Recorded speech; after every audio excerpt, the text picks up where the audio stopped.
আল্লাহ রাসূল ও আম্মাজান খাদিজাতুল কুবরা রাদিয়াল্লাহু তাআলা দুজনের কেমন মহব্বত ছিল। আল্লাহ রাসূলের আরো একজন স্ত্রী ছিল, যার নাম ছিল আম্মাজান আয়েশা সিদ্দিকা রাদিয়াল্লাহু তাআলা আনহা। এই আম্মাজান আয়েশা ছিলেন সুন্দরী। আম্মাজান আয়েশা ছিলেন সুন্দরী, তবে আল্লাহ রাসূল এই সুন্দরী স্ত্রীকে ছেড়ে ওই আম্মাজান খাদিজা, যিনি বয়স্ক বুড়ি মহিলা, আম্মাজান খাদিজাকে আল্লাহ রাসূল বেশি ভালোবাসতেন। একদিন আম্মাজান খাদিজাতুল কুবরা রাদিয়াল্লাহু তাআলা আনহা আল্লাহ রাসূলের কাছে গিয়ে বলছে, ইয়া রাসূলুল্লাহ, ইয়া হাবিবাল্লাহ, আমি তো শুনেছি হাসরের মাঠে কেউ কারোর হবে না, কেউ কাউকে চিনতে পারবে না, সন্তান মাকে চিনবে না, মা সন্তানকে চিনবে না, স্বামী স্ত্রীকে চিনবে না, স্ত্রী স্বামীকে চিনবে না। ইয়া রাসূলুল্লাহ, ইয়া হাবিবাল্লাহ, সেদিনকে আপনি আমাকে চিনতে পারবেন? এই কথা যেই বলেছে আমার নবী আল্লাহর কাছে দোয়া করেছিল, আল্লাহ আল্লাহ ওই হাসরের মাঠে যেদিন কেউ কাউকে চিনতে পারবে না, আল্লাহ তুমি খবরদার খবরদার যেন আমার খাদিজাকে তুমি ভুলিয়ে দিও না, আমি আমার খাদিজাকে যেন আমি চিনে নিতে পারি। এই দোয়া আল্লাহ রাসূল করেছিল। কেমন মিল মহব্বত ছিল ছন্দ আকারে ছোট্ট করে বলে দিচ্ছি, খুব মনোযোগ দিয়ে শুনুন। কবি লিখছে, বলেছে ছবি খাদিজাকে রেখেছি তোমায় কলিজাতে,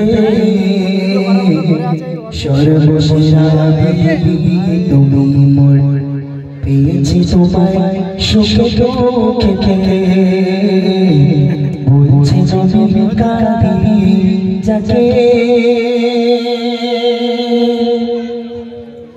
বলছি ছবি খাদিজাকে, রেখেছি তোমায় সুখে দুঃখে, বলছি ছবি খাদিজাকে, রেখেছি তোমায় কলিজাতে, সর্বসেরা বিবি তুমি মোর, পেয়েছি তোমায় সুখে দুঃখে, বলছি ছবি খাদিজাকে, রেখেছি তোমায় কলিজাতে, সর্বসেরা বিবি তুমি মোর, পেয়েছি তোমায় সুখে দুঃখে, বলছি ছবি খাদিজাকে।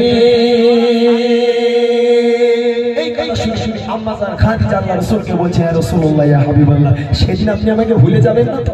সেদিন ভুলবেন না তো? তাই আল্লাহ রাসূল আল্লাহর কাছে হাত তুলে দোয়া করেছিল, আল্লাহ যেদিন কেউ কারোর হবে না সেদিন তুমি আমার খাদিজাকে আমার চিনে নিয়ে দাও। কবি লিখছে, এই কথা শুনে খাদিজা বলে, ও আমার স্বামী, হাসরের কঠিন ময়দানে কেমন চিনবে না মনে, যে হবে না কেউ কারা, সে যদি আমার ছাড় ভুলে, এই কথা শুনে মনে নবী কাকা তোমার উপরে ডুবে, বলে খোদা করুণা ছুটা, বলে খোদা করুণা ছুটা, আমি আর খাদিজার মাঝে, বলছি ছবি খাদিজাকে, রেখেছি তোমায় কলিজাতে, বলছি ছবি খাদিজাকে, রেখেছি তোমায় কলিজাতে, সর্বসেরা বিবি তুমি মোর, পেয়েছি তোমায় সুখে দুঃখে, বলছি ছবি খাদিজাকে।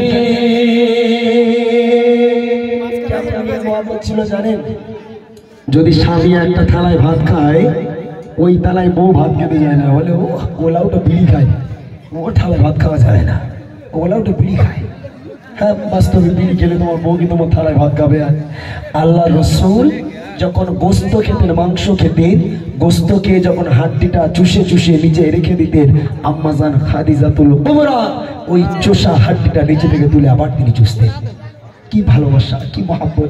আর আমাদের এই কটা ভাত, এইটা খাইলে, ভাতগুলো খাইলে তোমার এটা কিনা খাবে, ফেল দাও, কুকুর খাবে, কিন্তু খাওয়া যাবে না। আল্লাহ রাসূল কেমন ভালোবাসে বলে দিয়েছে, দেখেন,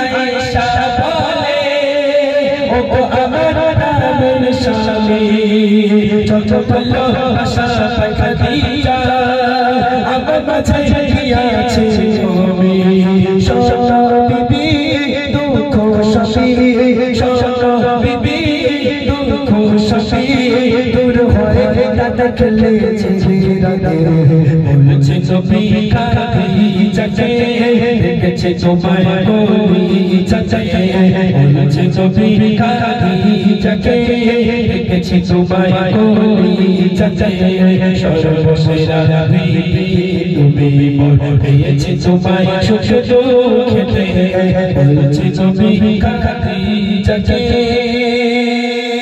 এইবারে দেখেন আম্মাজান খাদিজাতুল কুবরা ইন্তেকাল হয়ে গেল। আল্লাহ রাসূলের স্ত্রী মারা গেল, মরে যাওয়ার পর ইন্তেকাল হয়ে যাওয়ার পর যখন তার খাটিয়া ধরে কবরের সামনে নিয়ে যাওয়া হলো, কবর দেওয়া হবে, তাকে দাফন করা হবে। আম্মাজান খাদিজাকে দাফন করা হয়ে গেল, কবর দেওয়া হয়ে গেল। একে একে সবাই বাড়ি যায়, আমার আপনার নবী আর বাড়ি যায় না। কবরের কাছে হাঁটু দিয়ে বসে অজর নয়নে কাঁদতে লাগলো। হযরত ওমর আসলো, ইয়া রাসূলুল্লাহ বাড়ি চলেন, তোমরা যাও আমি যাব না। আবু বকর আসলো, ইয়া রাসূলুল্লাহ বাড়ি চলেন, সব সাহাবারা বাড়ি চলে গেল, আপনি একা কবরস্থানে বসে চলেন, বাড়ি চলেন। আমি যাব না, তোমরা চলে যাও, তোমরা চলে যাও, আমি যাব না। আবার এলো, ইয়া রাসূলুল্লাহ ইয়া হাবিবাল্লাহ আপনি কাঁদবেন না, আপনি বাড়িতে চলেন। আল্লাহ রাসূল বলছে আমি এখানে বসে থাকবো যতক্ষণ পর্যন্ত মুনকার নেকির ফেরেশতারা না আসে। কেন? বলে মুনকার নেকির ফেরেশতারা এসে যখন আমার খাদিজাকে জিজ্ঞেস করবে, খাদিজা বলো তোমার রব কে, বলো তোমার নবী কে, তোমার ধর্ম কি বলো। আমার খাদিজা যদি মুনকার নেকির ফেরেশতাদের জবাব না দিতে পারে চির জাহান্নামী হয়ে যাবে। তাই আমার খাদিজা যদি মুনকার নেকির ফেরেশতাদের জবাব না দিতে পারে, আমি নবী কবরের উপরে বসে বসে আমার খাদিজার প্রশ্নের উত্তর দেব, তাই বসে আছি। আমার আল্লাহ পাক আল্লাহ তাআলা এই কথা শুনে জিবরিলকে পাঠালো, জিবরিল শিগগিরই যাও আমার নবীর কাছে গিয়ে বলো তাকে কোনো চিন্তা করতে হবে না, আপনার খাদিজার জন্য অত চিন্তা করতে হবে না, আমার নবীকে কাঁদতে বারণ করো। জিবরিল আমিন নেমে এলো, ইয়া রাসূলুল্লাহ ইয়া হাবিবাল্লাহ আপনি কাঁদবেন না, আমি আল্লাহর কাছে থেকে এসেছি, আপনি বাড়ি যান। আল্লাহ রাসূল বলে জিবরিল আমি বাড়ি যাব না, আমার খাদিজার প্রশ্নের উত্তর আমি দেব, আমি বসে আছি, যদি খাদিজা না উত্তর পারে আমার খাদিজা জাহান্নামী হয়ে যাবে। তখন জিবরিল আমিন বলেছিল, ইয়া রাসূলুল্লাহ ইয়া হাবিবাল্লাহ আপনাকে চিন্তা করতে হবে না, আল্লাহ পাক আল্লাহ তাআলা দায়িত্ব নিয়েছে, আপনার খাদিজা যদি মুনকার নেকির ফেরেশতাদের সওয়ালের জবাব না দিতে পারে আপনার চিন্তা করার কারণ নেই, আমার আল্লাহ আরশে আজিম থেকে আপনার খাদিজার প্রশ্নের উত্তর আল্লাহ নিজেই দিয়ে দেবে। জোরে বলেন না সুবহানাল্লাহ, জোরে হবে না সুবহানাল্লাহ। এসব গজলের মর্ম বুঝবে না, এসব কথার মর্ম মানুষ বুঝবে না। কি ভালোবাসা ছিল, কবি চন্দ্রকান্ত বলেছে দেখে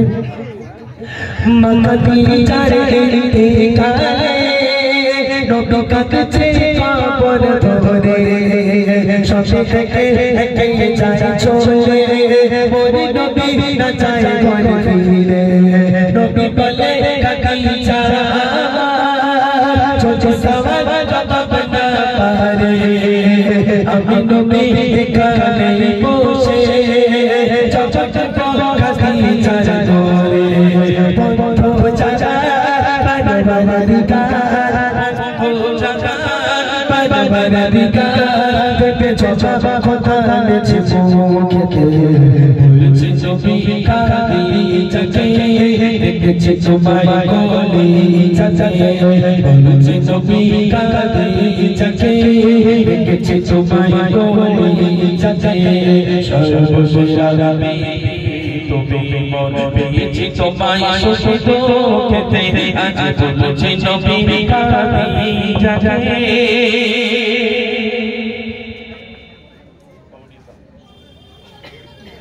যাক মাশাআল্লাহ, আর মানুষের গজল শোনার মন মানসিকতা নেই, যেহেতু পেটে যদি খিদে থাকে